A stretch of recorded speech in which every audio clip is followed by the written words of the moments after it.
How's it going, guys? My name is Ricky Senpai and welcome to a new video. Today's video is going to be a short review on the new Dragon Ball Z Broly movie, which I myself and a bunch of the lads have actually just watched a few days ago. And after giving it a few days to mull over, and being so we are massive anime fans just as much as we are gaming, I thought that, why not give our thoughts on it, because being so that we were fans from a really young age, from the age of 6, watching Dragon Ball Z progress, the Z story, and the very first Dragon Ball, even watching GT. So we're massive fans of the series, and because we watched the old school Broly movie, and I think that movie came out in 93 or so, something like that, 93, 94, our expectations for this Broly movie was huge, because he's kind of like an icon in the Dragon Ball Z community. People who love Dragon Ball Z are astounded with the mythical being that was Broly, and for people who watched it back then, we were all in shock and awe just how massive and just frightening Broly was. So for us, this movie here, especially for the 90s kids who love Dragon Ball Z, who've grown up watching it, this was something that we thought should be done properly. So the way I'm going to format the short videos, I'm going to dissect it into 3 parts, and that's going to be the plot, story, number 2, the characters, and number 3, my verdict. So let's get into it. Number 1, story. The story was not bad at all. The way the story was written and the way Toriyama worked around, the plots and bringing in the separate characters, and also to tell a story that's not almost the same as the very first Broly movie, must have been a challenging thing, because Dragon Ball Z fans, they're real vocal people, and if they don't like the story, there's no way in how they're gonna enjoy the movie. But I thought the way the story was well put together in sequences, from the time Broly left from planet Vegeta, being sent away actually into exile by King Vegeta, because they were pretty much scared of the power, or just the way the dude was born, born with such a high power level. So being sent away, and he's gone with his dad Paragus there, and Paragus wanting to train him, and just the way they've kind of worked the story in, kind of kept old elements or old ties of what original fans knew of it, but in the same way throwing in small things, almost like a retelling of Broly's story, which is more humane, more understanding, more to the fact that Broly isn't just a monster, isn't just someone who's uncontrollable, but the fact there's a real person behind it, a real feeling. So I thought the way that they've laid out the story, and the way Toriyama kind of played into that emotion, I thought was really, really brilliant. Because as much as we like Broly being a badass dude, with this old school theme song, which was just like crazy rock and stuff, you want to know the person behind Broly and see who he really is. And at the end of the day, he's just this dude who was just kind of tortured by his dad, just trained up just so he could be strong, just so he could take the revenge back on Vegeta's dad, King Vegeta. So he never really had time to develop as a character, I guess as a person, for you to really see what kind of character he is. But up until the end point, when Goku goes back to see him after the whole battle and stuff, and for them to actually talk, and for him to tell him, I want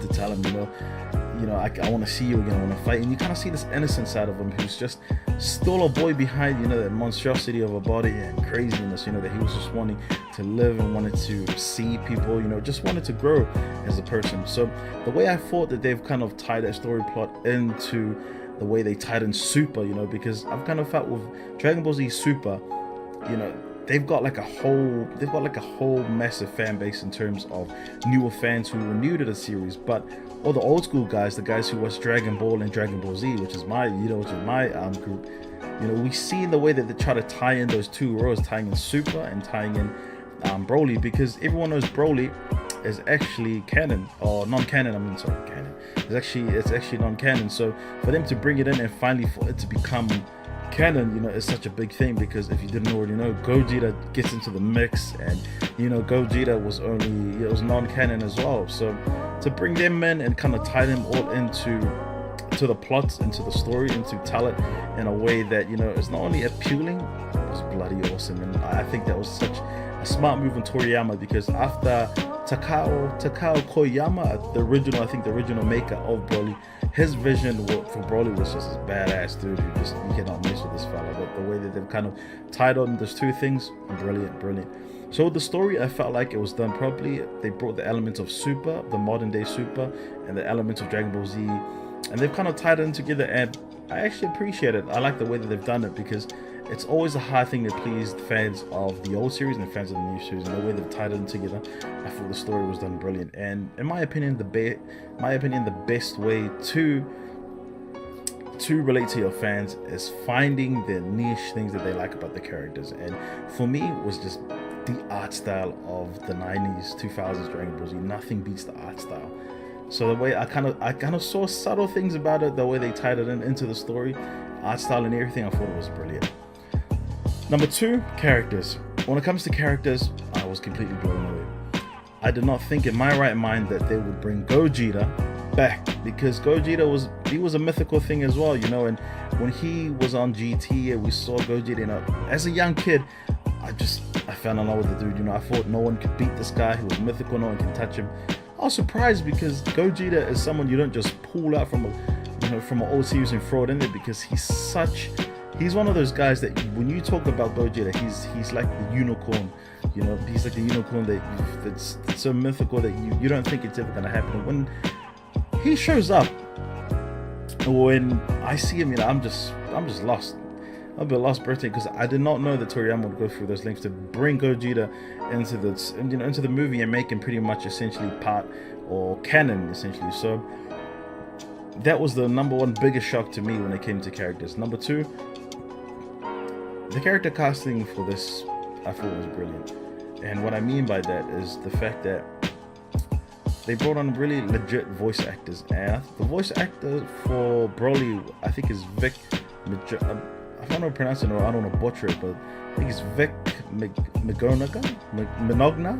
Sorry if I butchered your name, mate, but he's the voice of, I think, Edward from Fullmetal Alchemist. So when they brought his voice in for that, and they actually brought in they're just the old school voices of Vegeta and Goku, you know, Sean Schemmel and Christopher Sabat, you know, brilliant, you know. So in terms of character casting, I thought it was awesome the way they brought in different characters to play, because I myself, you know, I'm a big sub fan. I watch all my animes in sub, and everyone out there who's calling me a loser and stuff, you know, dub is better. You are the one that's wrong, buddy. If you're gonna watch anime, you watch it in sub, and if you want an argument, comment down below and we can go at it. But I thought the dub for Dragon Ball Z is one of the only few movies that I prefer in dub, or series that I prefer in dub. So when I thought about characters, you know, I really thought that it was a really strong character showing and character casting. So, you know, I'm not disappointed with any of the characters. I thought the way they brought in Gogeta, just seeing him gain power level, they power scared him so much, so fast, and he was Gogeta Blue. I mean, mind blowing. So, you know, I was really impressed by that and the way they tied him into the story. So, when it comes to characters, short and sweet, I agreed with everything they've done with this. You know, call me a fanboy, but I don't care. Thoroughly enjoyed it.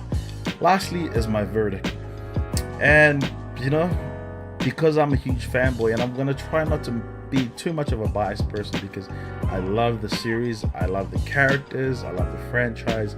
I'm gonna give it a solid 8 out of 10. And the reason I say 8 out of 10 is because they did everything right that needed to. They did everything right that was needed to get right. If that makes any sort of sense at all.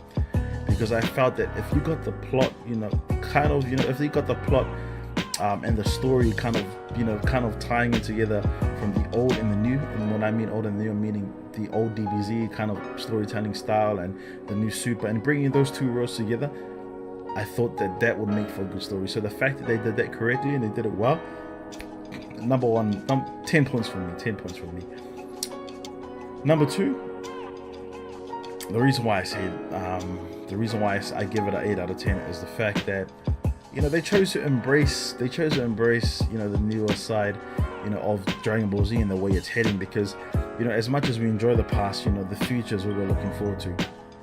Apologize, that's my phone. The futures we were looking forward to, and the fact that they've kind of pulled on, you know, the future aspects of Dragon Ball Z, and they've kind of pulled on, you know, the art style, you know, just including the characters of Beerus and Wiz and, you know, the whole gang, the whole DBZ gang. They've kind of just tied it into this Broly movie, because I think Broly is gonna play a huge part in the, you know, the upcoming stories for Dragon Ball Z. I just hope they continue Super, because I want to see Jiren just whoop their asses, because I'm a big Jiren fan.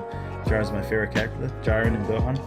And I wish, I just want to see Broly kind of be reworked into the story, into Super, because I kind of feel that he's a character that has so much potential, and just judging from what we've seen. And if you guys have seen Broly, I'm sorry if you guys haven't seen it and I've just spoiled the whole damn thing for you guys. I do apologize. If you guys have seen it, you guys have to admit that Goku was losing that fight against Broly. He was getting his ass whooped, and when he knew his ass was getting whooped, instant transmission with Vegeta down to see Piccolo, the first thing they did was ask for Senzu beans. And when they wanted to recover and whatnot, and they knew that the only chance that they were going to be beating Broly is if they merged together. And for any of you guys haters there saying that Goku would have won, he was getting his ass whooped, clearly. And that was by base Broly, if that gives anything to go by. So that's number 2. And lastly, the reason why I give it an 8 out of 10 is because it's Broly. It's Broly. That's it. The reason why I say it's Broly is because Broly is a mythical creature, just like I said of Gogeta. Gogeta and Broly are just two of the most mythic creatures that you could bring back alive, And the fact that they are in this movie and they're just flying around and they get to fight each other, that's just mind blowing. My mind is completely blown. And that's why it's an 8 out of 10, because if you can bring those old mythical characters back and you can make a legit and a story that makes sense, then take all my money, because I enjoy the movie. So call me biased, but I give it a solid 8 out of 10, and that is from my heart, because I'm a massive Dragon Ball Z fan. And if you think I'm biased, then go watch another channel. I'm playing with you. Please subscribe, comment for more content. So thank you guys for joining us for the short review. I think it might have been 10-15 minutes. That's me just showing you how much I love the movie. But thank you for joining us for the short video. If you like what you see, please support us by commenting down below, like, and also subscribing. It means a lot. I know we are a small channel and we are still trying to grow, and go out and help us out. Feel free to give us a like, but also subscribe, because it really mean a lot to me and the rest of the guys. So my name is Ricky Senpai, and thank you for joining us for this video.